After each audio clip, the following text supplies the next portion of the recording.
जगत में हम बहुत कुछ बनने का प्रयास कर रहे होते हैं, लेकिन कठिनाई क्या है?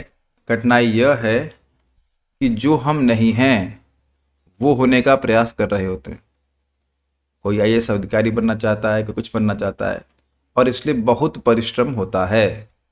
लेकिन जो व्यक्ति जो होता है उसे होने में कोई कठिनाई नहीं होती। जैसे मछली पानी में रहती है, वही डिज़ाइन करी गई है, तो उसे मछली को पानी में रहने में कोई कठिनाई नहीं होती। मछली अगर पानी के बाहर रहने का प्रयास करेगी तो उसी समय से उसकी कठिनाई शुरू हो जाएगी। बात बहुत सिंपल है। तो जीवात्मा भगवान का सेवक है और अगर वो भगवान का सेवक होना चाहे तो कोई भी कठिनाई नहीं है, उसी में वो सुखी रहेगा। जैसे मछली नमक के पानी में भी सुखी रहती है। हम रह सकते हैं नमक के पानी में? हम लोग आंखें खोल सकते हैं? नहीं खोल सकते। तो भगवान ने हमारा सिस्टम डिज़ाइन ही किया है कि हम उनकी सेवा करें। आप कहेंगे ये सब बात क्यों कह रहे हैं? बात बहुत सिंपल है। हम चाहते हैं सुख की प्राप्ति और दुखों की निवृत्ति, लेकिन भगवान की सेवा के द्वारा ही सुखी होंगे। जैसे भोजन को पेट में देंगे तभी आंखें संतुष्ट होंगी, आंखों को अलग से संतुष्ट नहीं कर सकते। बात बहुत सिंपल है, लेकिन इसको स्वीकार करना होगा। एक बात। दूसरी बात बहुत महत्वपूर्ण है। हम जब भगवान से कुछ प्रार्थना करते हैं और प्रार्थना पूरी हो जाती है तो आपका विश्वास होता है कि नहीं? हाँ, हमारी प्रार्थना भगवान सुनते हैं। तो मैं आपको बता रहा हूँ कौन सी प्रार्थना करिए। भगवान आज मुझे माया से बचाइए, मैं पूरा दिन आज आपकी सेवा में लगा रहूं।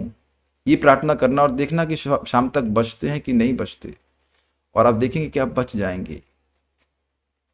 बीइंग इन माया मीन्स यही बात कि मैं कृष्ण का सेवक के अलावा कुछ और हूँ और किसी और तरीके से मैं सुखी हो जाऊंगा। ये माया ही कहा जाएगा ना, ये बेवकूफ़ी ही कही जाएगी ना कि मैं पेट की जगह आंख में रोटी बांध कर घूमता रहूं। ये तो बेवकूफ़ी कह जाएगी, क्या कि नहीं?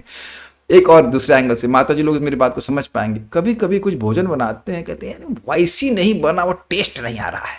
तो फिर आप गुरु के पास जाते हैं। गुरु मतलब जो आपका कुकिंग गुरु होगा, कैसे बनाते हैं आपकी, बड़ा अच्छा बनता है, हमको नहीं बन रहा है यहाँ पे ऐसा। तो उसी प्रकार से हमने अपनी बहुत सारी खिचड़ी पकाई है अनादिकाल से कि सुखी हो जाएं, कृष्ण से विरक्त होकर सुखी हो जाएं, लेकिन वो मजा नहीं आ रहा है।